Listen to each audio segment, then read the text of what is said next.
Welcome to Rock the Diploma's ELA 30-2 online diploma preparation course. My name is Jeremy Cowan, and I am going to be coming along with you for the ride through this course.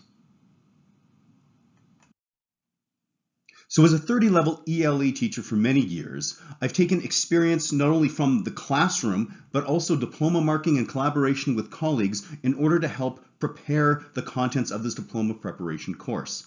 Now, bear in mind, and I really want to stress this, that there is not necessarily a right or a wrong way to write the Part A of your diploma exam. The visual reflection, the literary exploration, the persuasive writing and context. There are many different ways to actually approach these assignments. So if you have been doing something differently over the years and you hear the advice that we give you, that doesn't necessarily mean it's time to panic. You just need to actually figure out whether or not it's going to achieve the same results that we are with the suggestions that we have for you. What you want to do is find your comfort zone within your writing and perfect it.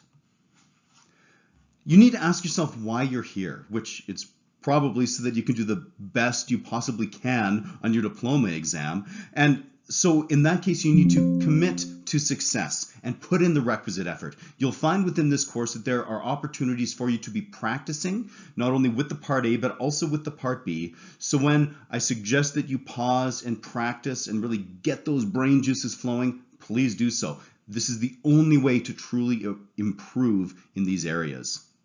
Make sure to refer to the resource booklets as you go. Feel free to jot down any extra notes. Make sure to look at the extra material that is present in them, and all of the practicing that we will be doing will be taken from those booklets. So as you work through this process of preparing for your diploma, make sure to be practicing, especially with the Part A. Work through these assignments. Take our suggestions for practicing, and if you're in actual school, you can always chat with your teachers and see what they think about your practicing, but you can also feel free to email us at ela@rtdlearning.com, and either one of my colleagues or I will get back to you with ideas about your theses, your controlling idea, and your approaches. So that being said, everything that we're going to be looking at in this session will be taken from Booklet 1, the Part A written portion. Now, your written response, your Part A, is worth 50% of the total diploma examination mark. And there are 3 assignments, as I mentioned just a moment ago. There is the visual reflection, and that's worth 10% of your final grade. There's the literary exploration, worth 25% of the diploma mark here.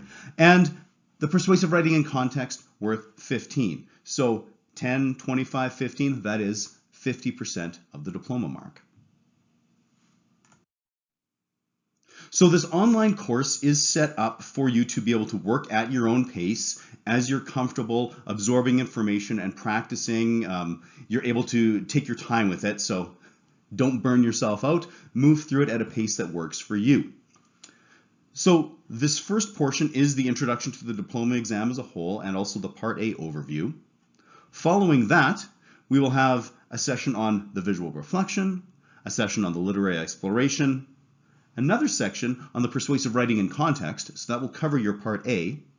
Then we have a Part B reading comprehension overview, and then several videos that will be slowly walking you through a former diploma exam, allowing you to practice and discussing the answers as we go.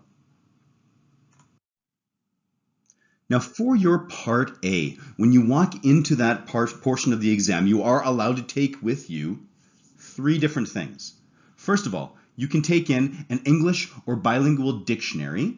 You can take in a thesaurus. Now, both of these would be helpful for you. First of all, the dictionary would be there if there's a word that you don't know that's perhaps in the topic for the literary exploration, or in the prompting text for the literary exploration, or one of the documents that accompany the persuasive writing in context.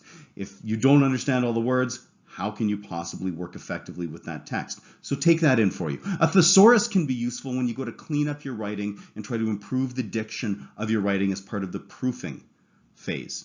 And then you can also take in an authorized writing handbook. And there are 7 handbooks available to you. If you've been using these over the years and you find them helpful, you can take in one of those with you. Now, if you're looking at this list and you're like, what is he talking about? Don't panic. If you haven't been using them, don't rush out and buy one now. It will not be an effective tool for you. Don't worry about it. It's simply if you have been using these as guides throughout your high school career, by all means take it in. Bear in mind, if you are taking in any of these books, whether it's a dictionary, thesaurus, or a handbook, you have to make sure that there are no notes written in there, that there are no extra papers put in, because those must be removed. I also want to point out now that in this video, taking a look at the top right of your window, you will find the page number and the booklet that we'll be following along with. So make sure to be tracking that throughout this course.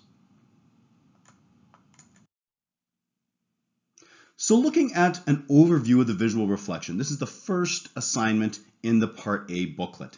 This requires students to read a visual text, which could be a photograph or a combination of photographs placed together to encourage comparison, a little juxtaposition, and then respond to the question, which is always the same: what ideas and impressions does this visual text suggest to you?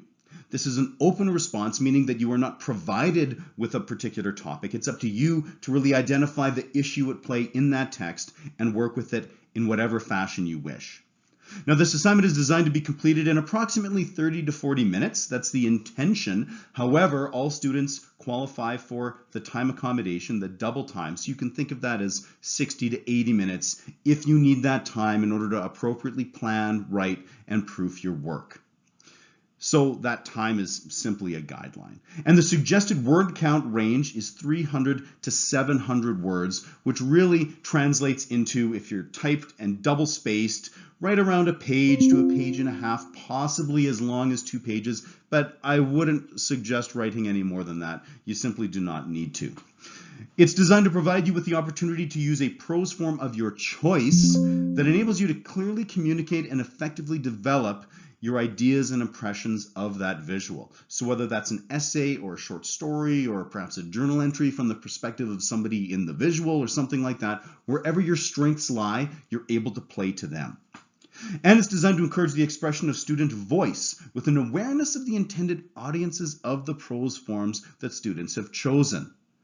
So again, if you're writing an analytical essay, that will sound quite a bit more formal than perhaps a personal essay where you're simply discussing how you feel about this topic. And that would sound different from a short story or a journal entry. So you have to bear in mind that this is why you want to select a prose form that you are strong in and that you have practiced before. Now, the value of this is 10% of the total diploma examination mark, and you're scored in 2 areas. First of all, you have ideas and impressions, and then presentation. And notice that they are weighted equally. We'll be looking at the rubric in more depth when we actually have our visual reflection session. Now, before we move forward, we should take a sad look at insufficient responses. So these are compositions that provide no evidence of an attempt to fulfill the task presented in the assignment. And these are then marked as insufficient. Now, this means that you get a 0% across the entire assignment, both categories, ideas and impressions as well as presentation. Now, this is a special category because it is not an indicator of quality. You could have a brilliant short story written. However, if you do not address the topic in that short story, you get a 0. Or the other way to do this is that if the writing is so deficient in length that it's not possible to assess ideas and impressions, you write a short paragraph or just a few sentences, unfortunately, you'll get a 0. So you need to ensure that, first of all, you're writing the assignment, that you are addressing the topic, and that you're properly exploring it. The second assignment in the Part A of the diploma is a literary exploration. Now, this directs students to read a text selection and respond to a given thematic topic. This text selection will be sort of like a prompting text, a single-page novel excerpt or short story that relates to the topic. And you're supposed to then address a particular topic. So this is not an open response like we see with the visual reflection. You're required to discuss a character from a literary text studied in your class. So you will be addressing a topic, you'll be coming up with an idea, and you need to prove it based on a film, a novel, a play, a short story, any text that you've studied in class. You may also draw upon a personal experience and discuss yourself, and you may also choose to address that prompting text that's at the start of that assignment. However, you absolutely must also discuss a text from class. So, students should be writing well-supported, carefully constructed compositions. You have to develop your response by exploring how the experiences of the character you're discussing from the class text, how those experiences relate to your idea regarding the topic. So you should really let that text, that novel or that play or that film or short story, you should let that govern your idea. You need to have that as the basis for your thesis or controlling idea because you're going to be proving it from that text. You should also reflect upon your own prior knowledge or experience because you may wish to write about that if it also helps prove your point.